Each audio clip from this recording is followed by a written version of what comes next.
The data was wrong. It had been wrong for 11 days. Sarita Voss knew the difference between instrument error and something else. Instrument error had a shape, a signature, a kind of stupidity in the noise. This was not that. This had structure. This had, if she was being honest with herself, at 2 in the morning in a corridor 60 meters below the Swiss countryside, the uncomfortable texture of intent. She pulled up the collision logs on her second screen and ran the isolation filter again. The LHC had been cycling at full luminosity for 6 months. 27 kilometers of superconducting magnets steering proton beams at 99.999% the speed of light. She had calibrated every detector personally. She had triple-checked the magnetic quench protocols after the incident in March. She was not a person who made mistakes easily, and the dataset she was staring at was not a mistake. It was a message. She didn't say that out loud. She didn't even fully think it in those terms yet. What she said quietly to the empty room was, "Run it again." The computer ran it again.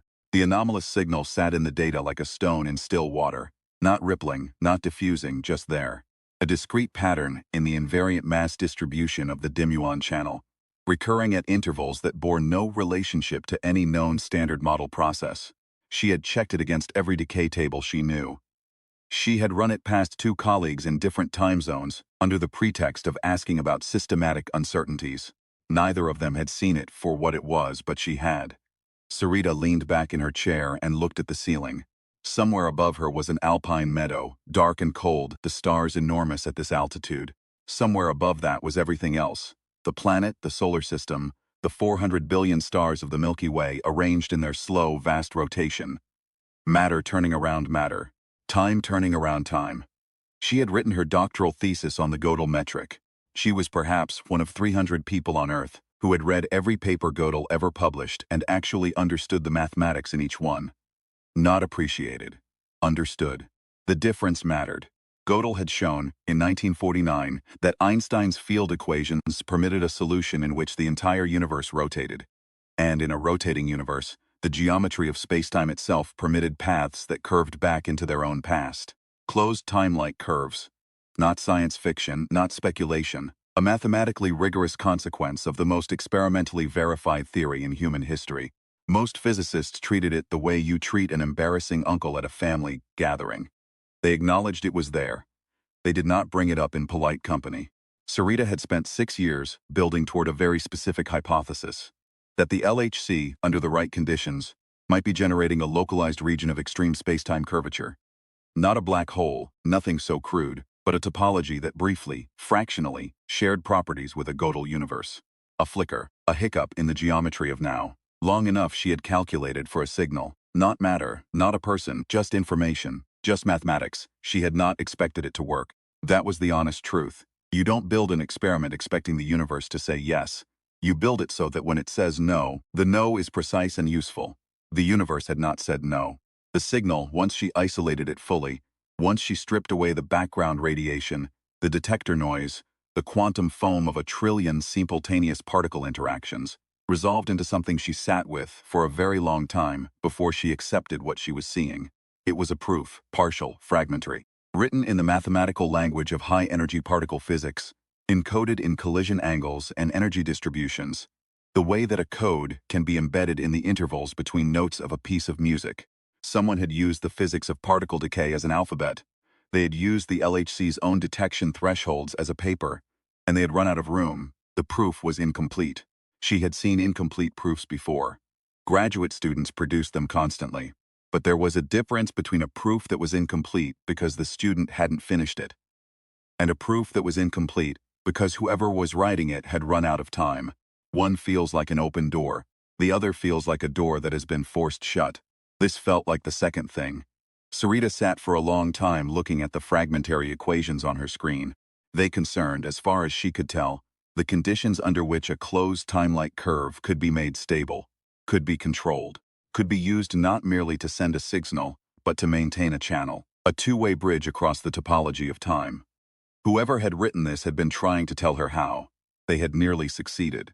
In the final section of the proof, 4 pages of mathematical argument dense enough to make her eyes water, there was a gap. Not a mistake, not a logical error, a gap.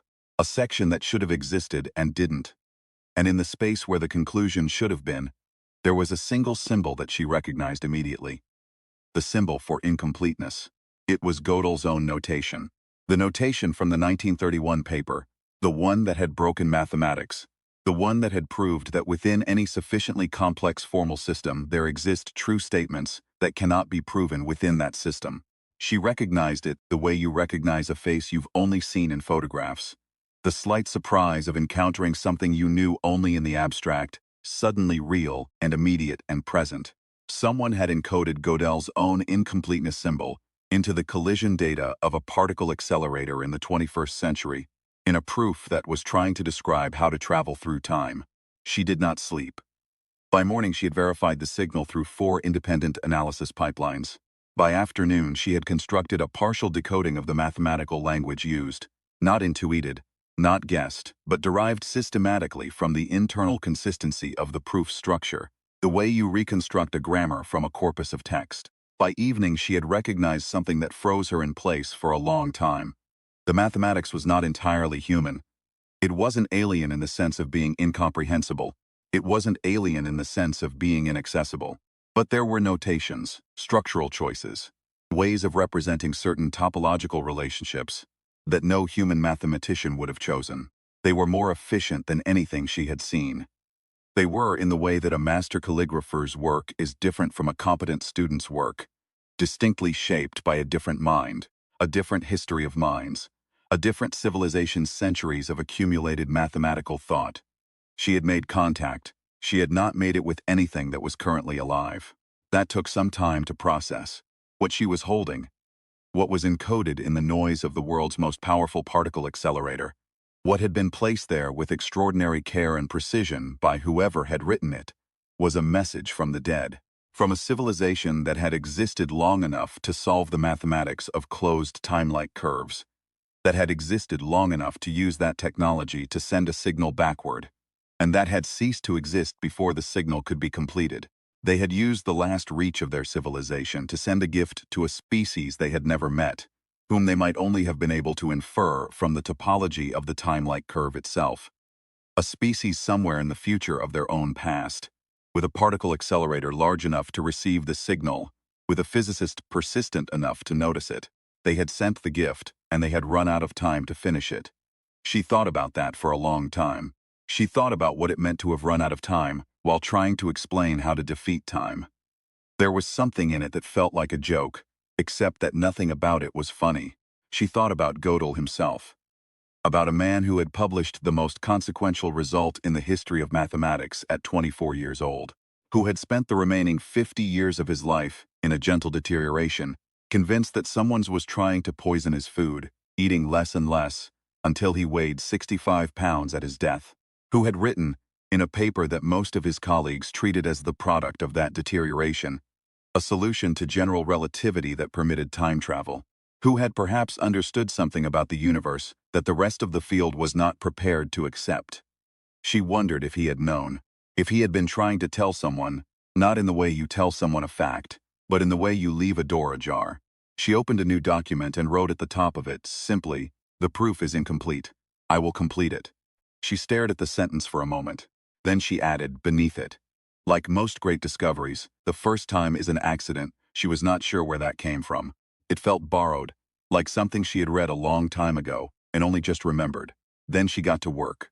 The work took 19 months. It was the hardest thing she had ever done, and she had defended a doctoral thesis on Gödel metrics in front of a committee that included 2 Nobel laureates. It was harder than that.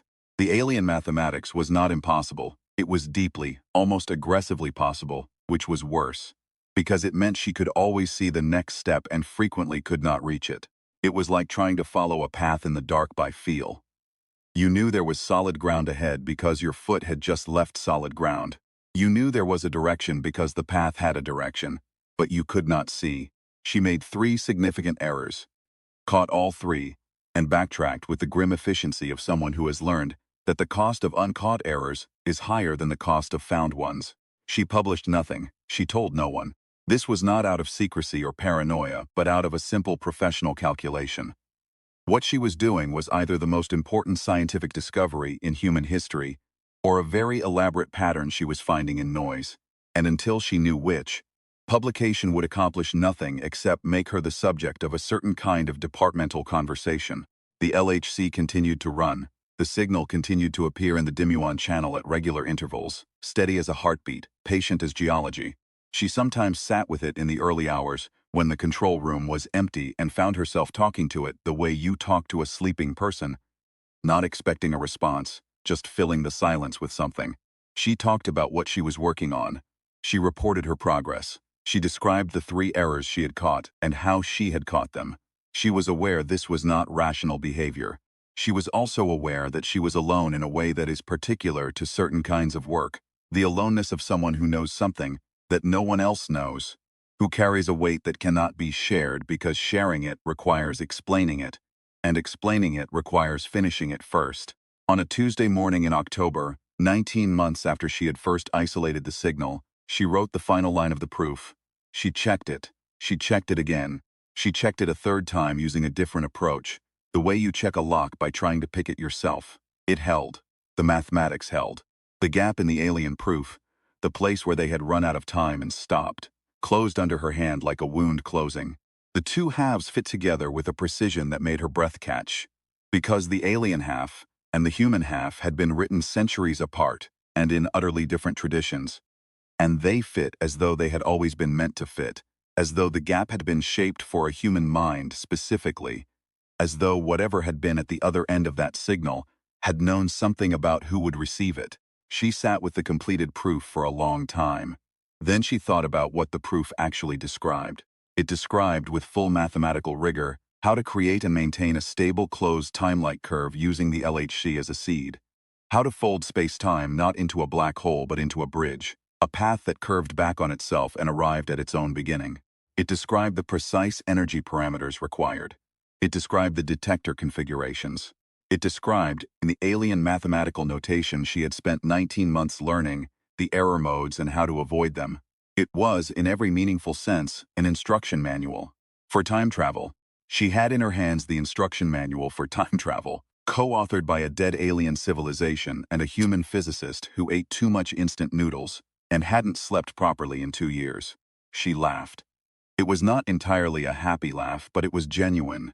It was the laugh of someone who has finished a very long road and is not sure how they feel about the view from the end of it. She began to draft the paper. She wrote the abstract first, the way she always did.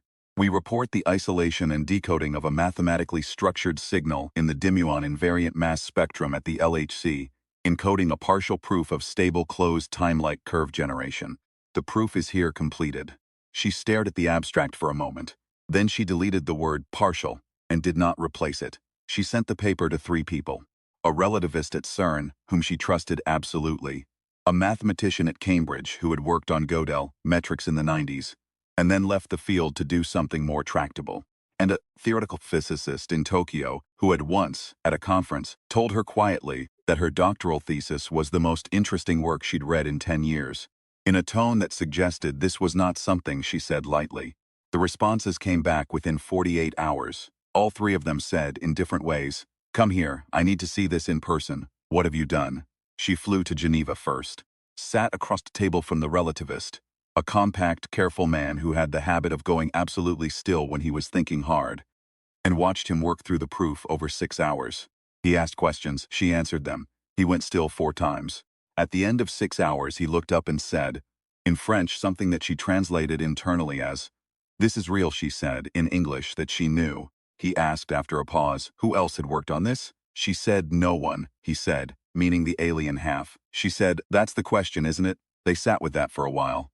The paper, when it was finally published, in a special issue of a journal that had never before cleared its entire regular content to accommodate a single submission, was 47 pages long and contained 312 footnotes. The abstract was 11 sentences. The final sentence read, "The proof is complete." The response was not immediate. Science does not move like news.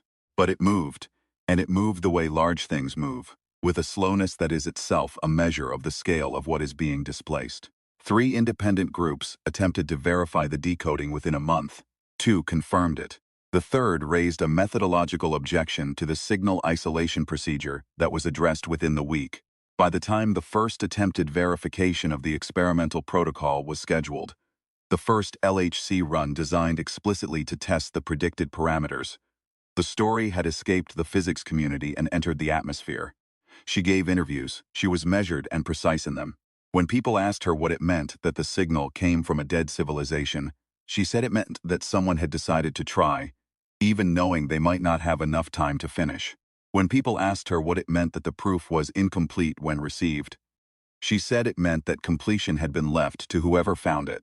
When people asked her what it meant that a human mathematician had been able to complete the work of a civilization, with presumably centuries more of mathematical development, she paused, and then she said, "There's a theorem.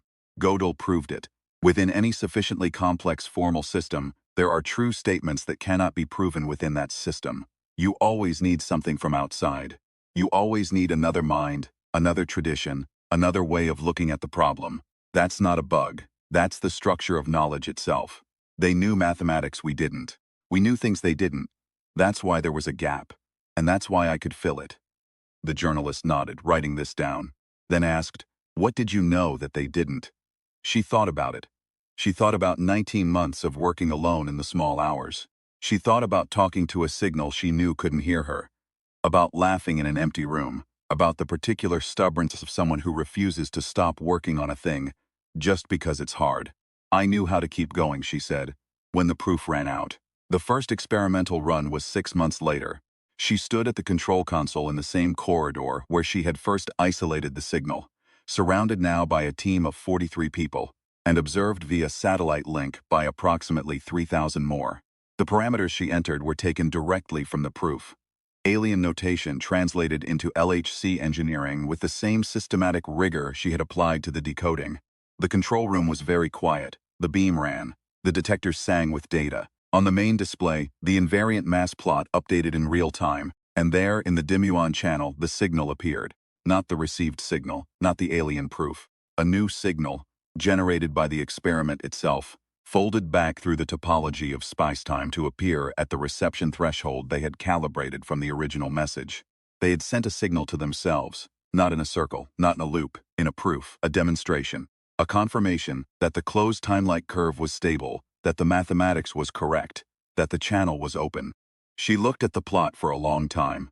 Then she pulled up a blank data entry field on her secondary console and typed, into the signal encoding, in the alien mathematical notation she had spent 19 months learning to write, "The proof is complete." She hit send. 47 seconds later, the same phrase appeared in the incoming signal channel, reflected back through the curve, arriving from the past as an echo from the future. "The proof is complete." There was a long silence in the control room. Then someone started clapping, and then everyone was clapping, and she stood in the middle of it and felt something that she had no very good word for. Not triumph, not relief, something older than either. Something that had to do with a civilization she would never meet, that had run out of time trying to leave a door open. And a human woman who had walked through it, and the fact that in the mathematics of this universe, which Gödel had understood before anyone else, completion was always a collaboration. Always two minds, looking at the same problem from different sides of time. She thought about him. About a man who had spent the last years of his life in rooms that felt increasingly like traps, convinced of dangers no one else could see. Writing mathematics that no one would take seriously for decades. Who had sat next to Einstein and understood something about the structure of the universe, so fundamental that the universe itself eventually had to confirm it. She thought about what it would have meant to him to know that the incompleteness he described, the necessary gap, the true statement that cannot be proven from within, was not a wall, was a door, was always going to be a door, requiring only someone on the other side to push. The control room was still celebrating. She turned back to the console and began writing the second paper. The title came to her immediately, as though it had been waiting. Notes toward a theory of cross-temporal collaboration. She wrote the abstract first. She always did. Like most great discoveries, the first time was an accident. The second time was a choice. We report here the first confirmed stable closed time-like curve and a preliminary framework for bidirectional information exchange across temporal topology. We note that the proof foundational to this work was not produced by a single mind or a single civilization. It was produced by two, separated by time and space and extinction, and a single deliberate incomplete gift. This paper is an attempt to understand what that means. Not only for physics, but for what it means to be the kind of creature that, when handed something unfinished, reaches for a pen. She read it back, decided it was good.